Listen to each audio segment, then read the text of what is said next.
என் நெஞ்சில் குடியிருக்கும்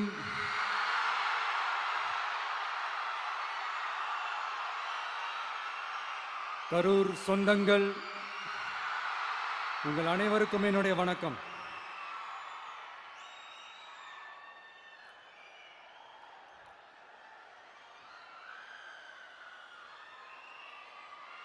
ஒரு மனுஷன் லைஃப்ல எவ்வளோ பெரிய ஒரு உயரத்துக்கு போனாலும் மனசளவில் சில வலிகள், காயங்கள் அதை மறக்க முடியாது இல்லையா? எல்லார் லைஃப்லையும் அப்படி தான், நமக்கும் அப்படி தான். நிறையா வலிகள், காயங்கள் எல்லாத்தையும் தாண்டி தான் வந்திருக்கிறோம். ஆனால் எல்லாத்தையும் விட ரொம்ப ஜாஸ்தியான அந்த வலியும் அந்த காயமும் எனக்கு அந்த கரூர் சம்பவம் தான்.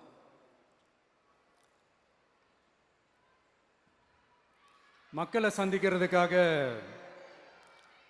சந்திக்கணும், மக்கள் பிரச்சனைகளை எடுத்து பேசணும். அதுக்காக தான் அந்த மக்கள் சந்திப்பு பயணத்தை தொடங்கி திருச்சி, அரியலூர், நாகப்பட்டினம், திருவாரூர், நாமக்கல், கரூர் அப்படின்னு சொல்லிட்டு போயிட்டு இருந்தோம். அரியலூரில் அந்த மீட்டிங் முடிச்சுட்டு பெரம்பலூர் போகிறதுக்கு முன்னாடி அந்த பெரம்பலூர் போலீஸ் எங்களை அலர்ட் பண்ணாங்க. சரிங்க, கூட்டம் கொஞ்சம் ஜாஸ்தியாக இருக்குது, லேட் ஆகிடுச்சு, வராதிங்க அப்படின்ட்டு. So we had no choice. Police சொன்னால் நம்ம அதை ஒபே பண்ணி தானே ஆகணும். அதே நேரத்தில் பெரம்பலூர் மக்களோட அந்த சேஃப்டியும் மைண்டில் எடுத்துக்கிட்டு ஒரு மன வலியோடவே திரும்ப போயிட்டோம். அதுக்கப்புறம் பெரம்பலூர் தொகுதி மக்களுக்கு மன்னிப்பும் கேட்டோம். அதே மாதிரி நாமக்கல் அந்த மீட்டிங் முடிச்சுட்டு கரூர் வரும்போது அந்த கரூர் போலீஸ் எங்களை அலர்ட் பண்ணியிருக்கலாம்ல.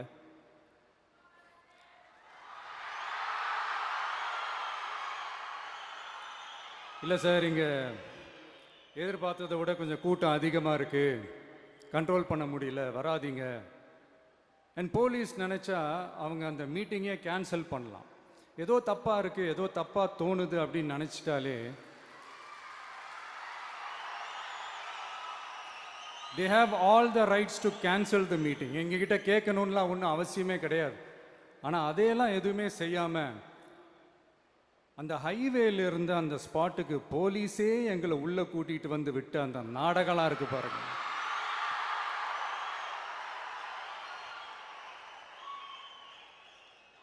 நம்பிட்டேங்க, முழுசாக நம்பிட்டேன். அன்னைக்கு இருந்த அந்த கரூர் போலீஸ் பேசும்போது தேங்க்ஸ்லாம் சொன்னேன் அவங்களுக்கு. எனக்கு தெரியாது இப்படி ஒரு நாடகம் நடக்கும். இதுக்கெல்லாம் யார் காரணம்? இதெல்லாம் யார் சொல்லி செஞ்சது?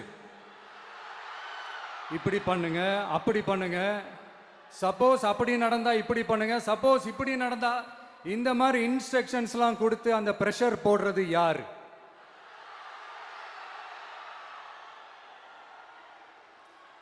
அந்த சம்பவத்தில் நம்ம யாரெல்லாம் இழந்திருக்கோம் தெரியுமா? ஒரு டிவியில் என் படமோ பாட்டோ வந்துச்சுன்னா, அம்மா விஜய் மாமா, அம்மா விஜய் மாமா அப்படின்னு சொல்லி அவங்க அம்மா கிட்ட சிரிச்சுக்கிட்டு அந்த டிவி ஸ்க்ரீனை போய் தொட்டு முத்தம் கொடுத்துக்கிட்டு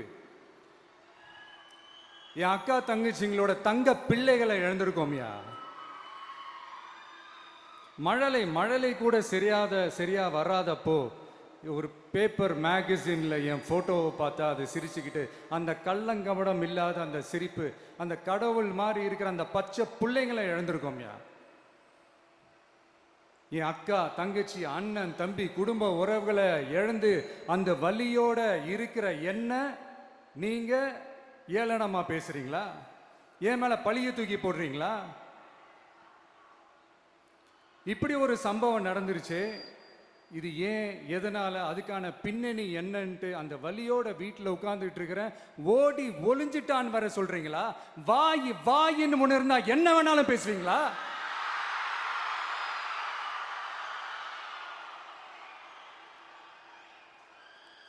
மக்களே, நான் உங்களையே கேட்குறேன், அன்னைக்கு அத்தனை க்ரௌடு இருந்துச்சு, அந்த க்ரௌடுக்கு தகுந்த மாதிரி போலீஸ் பாதுகாப்பு கொடுத்தாங்களா?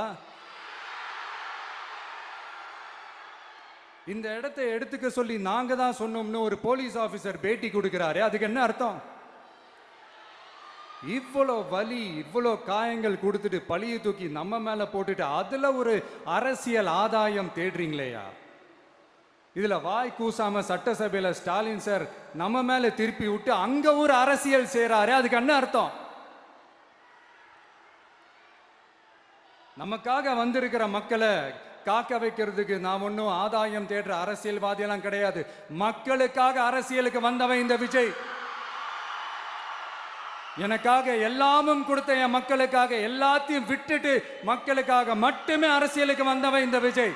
அவங்களுக்காக நன்றி கடன் செலுத்துறதுக்காக மட்டுமே அரசியலுக்கு வந்தவன் இந்த விஜய். உங்களுக்கு தான் இந்த விஜயை பத்தி நல்லா தெரியுமே. ஆனா நம்ம எல்லாருக்குமே இத்தனை வலிகள் காயங்கள் கொடுத்தவங்களுக்கு இந்த 2026 தேர்தலில் தக்க பதிலடி கொடுத்துட்டீங்க. ஆனா அது மட்டுமே பத்தாது மக்களே, அது மட்டுமே பத்தாது. காலகாலத்துக்கும் எழுந்திருக்கவே முடியாத அளவுக்கு நிரந்தரமான ஒரு பதிலடியை நீங்க கொடுத்துக்கிட்டே இருக்கணும்.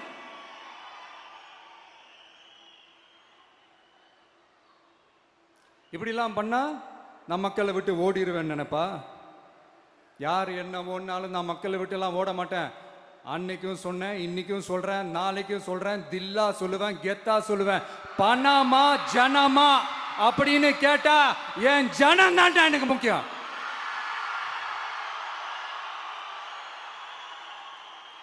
மக்களே, உங்களை விட எனக்கு இந்த காசு பணம் முக்கியமா என்ன?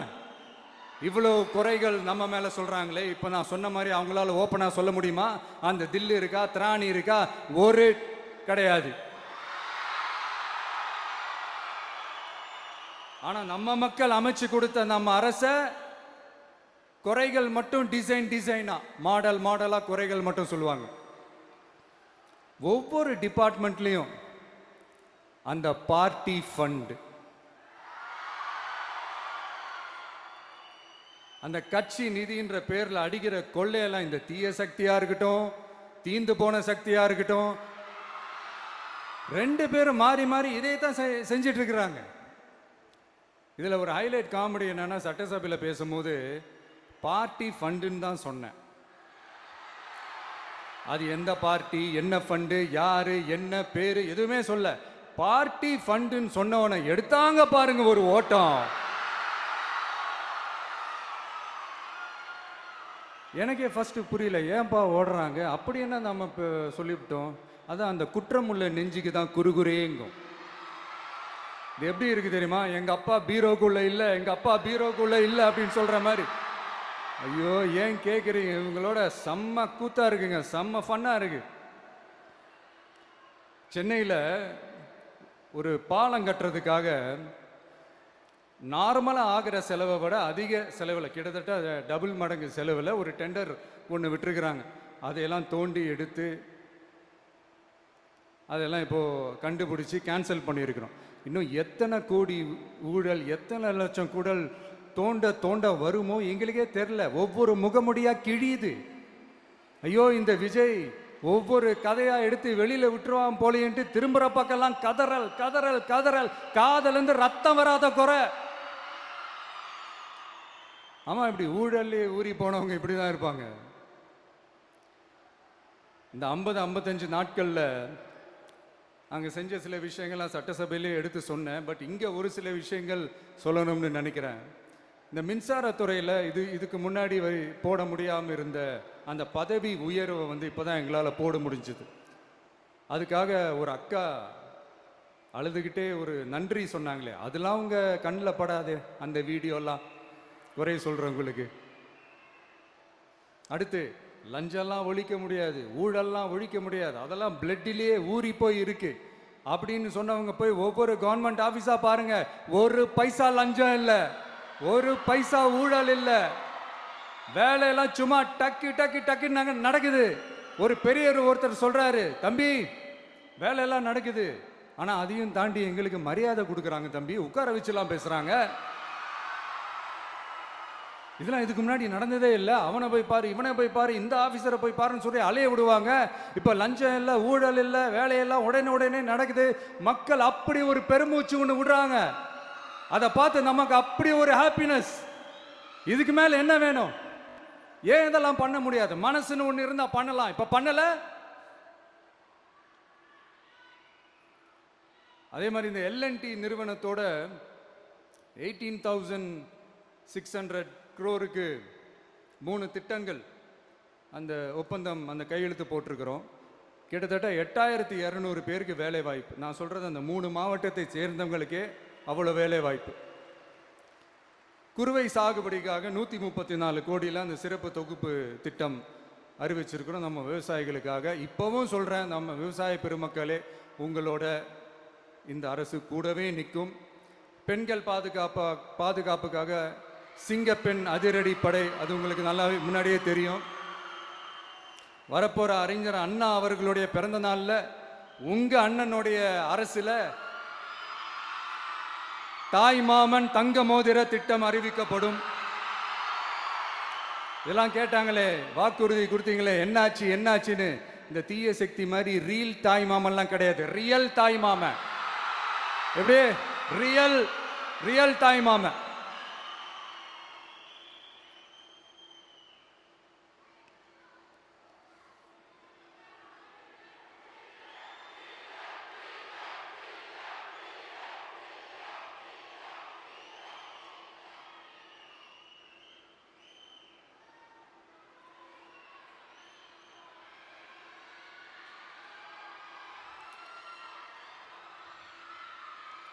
இந்த தீய சக்தியை பற்றி, அவங்க நிர்வாகத்தை பற்றி ஒரு வெள்ளை அறிக்கை ஒன்று வெளியிட்டோம்ல, அது ஷார்ட் அண்ட் ஸ்வீட்டாக சொல்லணுன்னா, ஒரு ஓட்ட பாத்திரத்துக்குள்ளே தண்ணி ஊற்றிக்கிட்டே இருந்திருக்கிறாங்க. பாத்திரம் எம்டியாகவே இருந்திருக்கு, ஆனால் ஊற்றின தண்ணி தான் எங்கே போச்சுன்னு தெரில. கடவுளுக்கு தான் வெளிச்சம். அது மாதிரி இப்போ நம்ம சொன்னதெல்லாம் சும்மா ஒரு சாம்பிள் தான். இன்னும் வரப்போகிற நாட்களில் உங்கள் அரசனுடைய அந்த விஸ்வரூபத்தை நீங்கள் பார்ப்பீங்க. அடுத்து வாயத்துறங்க சிஎம். அடாடா, உங்கள் சிஎம் நெஞ்சிலேயே குத்திட்டு வந்தீங்க பாருங்க, அதெல்லாம் வேற லெவல். பேசுங்க பேசுங்கன்றீங்க, பேசுனா எந்திரிச்சு ஓடிடுறீங்க. இனிமேல் பேச ஆரம்பிக்கிறதுக்கு முன்னாடி என்ன பண்ணணும் அப்படின்னா, ஒரு நண்பர் ஒருத்தர் சொன்னார், மாண்புமிகு பேரவைத் தலைவர் அவர்களே, எல்லா டோரையும் இழுத்து லாக் பண்ணுங்க அப்படின்னு சொல்லிட்டு தான் பேச ஆரம்பிக்கணும் போல் இருக்கு. ஏன்னா பேசிருக்கும் போது எந்திரிச்சு ஓடிடுறாங்க. 5 நிமிஷம் பேசுனதுக்கே குளத்தூரில் கொத்து பரோட்டா போட்டாங்க. இதுக்கு மேலே பேசினா மொத்தமாக முடிஞ்சிடும், பார்த்துக்கங்க. நாம் அரசியல் பேசினா விஜயெல்லாம் அரசியல் பேசலாமா அப்படிங்கிறது. சரிப்பா, நமக்கு எதுக்கு வம்பு, நம்ம பாட்டுக்கு நம்ம வேலையை பார்ப்போம், எதுக்கு அவங்கள பற்றி பேசிக்கிட்டு அப்படின்னு இருந்தால் விஜய்க்கு அரசியலே பேச தெரில அப்படிங்கிறது. இப்படியே மாறி மாறி மேகதாது அணையை பற்றி என்ன தெரியும், விஜய் அதை பற்றி பேசலை. இப்படி நம்ம அரசியலுக்கு வந்ததுலேருந்தே ஒரு கூட்டம் குறை மேலே குறையா சொல்லிக்கிட்டு, பாட்டுக்கு பாட்டு கச்சேரி எங்களுக்கும் பண்ண தெரியும், பண்ணலாமா? இந்த மேகதாது அணை சம்பந்தமான அந்த வழக்கில் தமிழ்நாட்டோட பெட்டிஷனை சுப்ரீம் கோர்ட் எப்போ ரிஜெக்ட் பண்ணுச்சு? அப்போ யார் ஆட்சியில் இருந்தா? ஏன் ஒழுங்காக வாதாடல? நீங்கள் ஒழுங்காக வாதாடி இருந்தீங்கன்னா அதை ரிஜெக்ட் பண்ணியிருக்க மாட்டாங்கல்ல. ஏன் ஸ்டாலின் சார் வேணும்னே விட்டுட்டாரா? ஏன் இப்படிலாம் கேள்வி கேட்கலாமா? இப்படிலாம் கேள்வி கேட்டால் தான் மேகதாது அணையை பற்றி பேசுனதா அர்த்தமா? ஏன் அந்த ஸ்டேட்டு சிஎம் பேசுகிறாரு, நீங்கள் ஏன் பேசலை அப்படின்னா, நம்ம ஸ்டேட்டோட உரிமையை எங்கே நிலைநிறுத்தணுமோ அதுக்காக வேலை பார்க்குறது மட்டும்தான் முக்கியம். சும்மா சவால் விட்டுக்கிட்டு சீண்டி பார், நான் யார் தெரியுமா, தொட்டு பார், இப்படிலாம் பேசிக்கிட்டு இருந்தால் வேலைக்கு ஆகாது. சும்மா பேசி பேசி பிரச்சனையை வளர்த்துக்கிட்டு யார் மேலே அது பழியை தூக்கி போட்டுட்டு அப்புறம் மக்களை அம்போன்னு தெருவில் விட்டுட்டு இப்படி தான் ஒரு அரசியல் பண்ணணும்னா அந்த அரசியல் நமக்கு தேவையும் இல்லை, அதை நம்ம செய்யவும் போகிறதில்ல. Talk less work more mode தான், அதுதான் நம்ம பாலிசியே. அதனால தான் சட்டசபையில் அந்த அரசினர் தீர்மானம்னு சொல்லி ஒன்று கொண்டு வந்தோம். அது எப்படி டு டேக் இட் ஃபார்வர்ட், எப்படி கொண்டு போகணுமோ அதை சரியாக செய்வோம். சென்ட்ரல் கவர்மெண்ட்லேருந்து அந்த டீலிமிட்டேஷனை திரும்ப கொண்டு வர போகிறதா ஒரு பேச்சு ஒன்று அடிப்படுது. யார் என்ன டீலிமிட்டேஷன் கொண்டு வந்தாலும் தமிழ்நாடு அது ஒத்துக்காது. நமக்கான இடத்தை யாரும் பறிக்கவும் முடியாது, அது பறிக்கவும் விட மாட்டோம். இப்படி நாம் இருக்கும் போது இந்த தீய சக்தி திமுக எங்கே போய் நிற்குது, யார் கதவை தட்டிக்கிட்டு நிற்குது, அது உங்களுக்கே நல்லா தெரியும். மக்களே, இந்த தீய சக்தியும் தீந்து போன சக்தியும் வேற வேறலாம் இல்லை, கூட்டு களவாணிங்க. சொல்ல முடியுமா அவங்களால? எங்களுக்குள்ள ஒட்டும் இல்லை, உறவும் இல்லை, அறிவிக்க முடியுமா? நிரூபிக்க முடியுமா? இந்த வரப்போற இடைத்தேர்தலில் அதை நிரூபிச்சு காட்டுங்க, அப்புறமா பேசுங்க. மக்களை, என் மனசை விட்டு கரூர் எப்பவும் நீங்கவே நீங்காது. நமக்கு ஏற்பட்ட வேதனையான சம்பவத்தை, நமக்கு எதிராக நடந்த சதிய சூழ்ச்சிய இனி வர்ற ஜென்ரேஷனும் அவங்களுக்கு தெரியப்படுத்தணும்ல. அதுக்காகவே இனி ஒரு அரசியல் சதிய, அரசியல் சூழ்ச்சிய யாரும் யோசிக்கவே கூடாதுன்றதுக்காகவே கரூர்ல ஒரு நினைவு சின்னத்தை நம்ம டிவிகே சார்பா அமைக்கப்படும் அப்படின்றத அறிவிக்கிறோம். அப்புறம் கரூர்ல இருந்து ஒட்டுமொத்த தமிழ்நாட்டு மக்களுக்கும் சொல்றேன், உங்க டிவிகே அரசு உங்களுக்காகத்தான் உழைக்கும். அடிப்படை வசதிகளை முதல்ல நிறைவேற்றணும். ஒரு பக்கம் நிதி நிலைமையை சரி செஞ்சுக்கிட்டே, இன்னொரு பக்கம் அப்படியே நாம் சொன்னதில் ப்ரையாரிட்டி பார்த்து ஒவ்வொன்றா படிப்படியாக நிறைவேற்ற ட்ரை பண்ணுவோம். இது எப்பவும் உங்களுக்கான அரசாக தான் இருக்கும். இந்த விஜய் உங்கள் விஜயாக தான் இருப்பான். நீங்கள் உரிமையோட உங்கள் கவர்மெண்ட்டை நீங்கள் அணுகலாம். இந்த தீய சக்தி ஆட்சி முடிஞ்சு பொட்டிக்குள்ளே போனதுலேருந்தே என்னென்னமோ பண்ணுறாங்க, இது ஏதோ பேசுகிறாங்க, சோஃபாங்கிறாங்க, வாஷிங் மிஷினுங்கிறாங்க. இந்த அரசியல் வியாபாரம் பண்ணுறதுக்கான அந்த வெண்டிங் மெஷினே அவங்க தான். யார்? இந்த திமுக. இதில் நம்மளை பார்த்து வாஷிங் மிஷினுங்கிறாங்க. எலெக்ஷனில் ஓட்டுக்கு காசு கொடுக்குற அந்த கலாச்சாரத்தையே, அந்த கல்ச்சரை அடித்து நொறுக்கி இருக்கிறோம். எலெக்ஷன்லேயே அப்படி வேலை பார்த்த நமக்கு எதுக்கு இந்த குதிரை, கழுதை, ஒட்டக பேரெல்லாம்? மக்களின் பக்கம் அப்படி இருக்கும்போது நமக்கு எதுக்கு இந்த பேரெல்லாம்? இந்த திருட்டு திமுக ஆட்சியை வச்சுக்கிட்டு ஊரடிச்சு ஒலையில போட்டு இந்த கொள்ளையை அடிச்சதுனால தான் உங்க கரூர் கம்பெனி ஓனர் ஒருத்தர் எங்க எங்க இருக்காருன்னே தெரியாம ஓடு ஓடு ஓடு ஓடு ஓடு ஓடு ஓடு ஓடு வராம் பாரு வேட்டக்காரன் ஓடினே இருக்கிறாரு. இன்னொருத்தர் ஃபாரின்ல போய் ஒளிஞ்சுக்கிட்டார். ஃபாரின் ஸ்டாலின் சார் நினைச்சிட போறீங்க, அவர் இல்லை. எனக்கு எப்பவுமே ஸ்டாலின் சார் மேல ஒரு தனி பாசம் ஒன்று உண்டு. அவர் கிடையாது, இவர் வேற. சிங்கப்பூருக்கு செக்கப்புக்கு போனார்ல அவரு. இன்னும் தோண்ட தோண்ட எத்தனை பேர் மாட்ட போறாங்களோ தெரியல. உங்ககிட்ட யாராவது லஞ்சம் ஏதாவது கேட்டாங்கன்னா கொடுக்க முடியாது சொல்லுங்க, நான் இருக்கேன் உங்களோட. அப்படியே யாராவது ஃபோர்ஸ் பண்ணாங்கன்னா, இது எங்க மகன், எங்க புள்ள, எங்க அண்ணன், எங்க தம்பி, எங்க விஜய், எங்க விஜயோட ஆட்சின்னு ஸ்ட்ராங்கா சொல்லுங்க. மக்களை, நீங்க கூட இருக்கும் போது லஞ்ச ஊழல் மட்டும் இல்ல, அதிகாரத்தை வச்சு ஆட்டம் போடுற யாரா இருந்தாலும் அடங்கிடுவாங்க. இந்த கடமை, கண்ணியம், கட்டுப்பாடுன்ட்டு ஒரு காலத்துல கொள்கையோடு இருந்த கட்சியெல்லாம் இன்னைக்கு எப்படி இருக்கான்னு உங்களுக்கே தெரியும். அதாவது இந்த டிவிகே கட்சியோட தலைவரை எதிர்க்கிறதுல ஒரு நியாயம் இருக்கு. ஏன்னா உங்க பொழப்புல மண்ணள்ளி போட்டான். என்ன, இந்த ஊழல் லஞ்சம்லாம் பண்ண மாட்டேன்னு சொல்லி உங்க அரசியலையே ஒரு தெருமுனைக்கு கொண்டாந்து விட்டான். மக்கள் வேற அவனை தான் நம்புறாங்க. ஸோ இந்த விஜயை எதிர்க்கிறதுல ஒரு அரசியல் நியாயம் இருக்குது, அதை புரிஞ்சுக்கலாம். ஆனால் இன்னைக்கு இந்த விஜயை மக்கள் ஓட்டு போட்டு ஜெயிக்க வச்சு ஒரு தீர்ப்பை கொடுத்து மக்களுக்காக வேலை செய்யறதுக்காக முதலமைச்சராக உட்கார வச்சிருக்கிறாங்க. என்னமோ இன்னமும் நீங்க தான் ஆட்சியில் இருக்கிற மாதிரி. விஜய் கரூருக்கெல்லாம் போகக்கூடாது, விஜய் இங்க போகக்கூடாது, அது செய்யக்கூடாது, இது செய்யக்கூடாதுன்னு எனக்கு புரியலையே. ஆட்சியில் இருக்கும் போது தான் இவ்வளோ கட்டுப்பாடெல்லாம் போட்டீங்க, எஸ்ஓபிஸ்லாம் போட்டீங்க, ஸ்டாலின் சார் ஆப்ரேட்டிங் ப்ரொசீஜர்லாம் போட்டீங்க. இப்போவும் அதே பண்ணிட்டு இருந்தீங்கன்னா என்ன சார் நியாயம்? இல்லை, நான் தெரியாம தான் கேட்குறேன். இன்னும் கனவுலையே இருக்கிறீங்களா? முதல்ல முழிச்சு வாங்க, ரியாலிட்டிக்கு வாங்க. உங்க ஆட்சியெல்லாம் வீட்டுக்கு போய் டிவிக்கேன்னு ஒரு ஆட்சி வந்து ரொம்ப நாள் ஆச்சு. ஒழுங்கா படி என்று சுப்ரீம் கோர்ட் ஓங்கி மண்டேலியே நறுக்கு நறுக்கு நறுக்கு என்று செம்மட்டியாலே அடிச்சும் இந்த திமுக முழிச்சிக்கல அப்படின்னா அப்போ கொஞ்சம் கஷ்டம்தான். வெற்றி தோல்வியெல்லாம் அரசியல் சகஜம் சார். அதுக்காகலாம் வெறி பிடிச்சி இந்த பதவி வெறி பிடிச்செல்லாம் அலைய தேவையில்லை. நல்ல விதமாகவே சொல்கிறேன், நியாயமான அரசியல் பண்ணுங்க. ஓ, அதுதான் உங்களுக்கு தெரியாதுல்ல. இந்த தீய சக்தி திருத்தவும் முடியாது, அவங்களா திருந்துவாங்கன்னு பார்த்தா அதுவும் நடக்க போறதில்ல. அதனால வரப்போற இடைத்தேர்தலில் மக்களே இந்த தீய சக்தி திமுகவை நல்லா வெச்சு வெளுத்து விடுங்க. கான்பிடண்டா இருங்க மக்களே, நல்லதே நடக்கும், வெற்றி நிச்சயம். மீண்டும் சந்திக்கும் வரை நன்றி, வணக்கம்.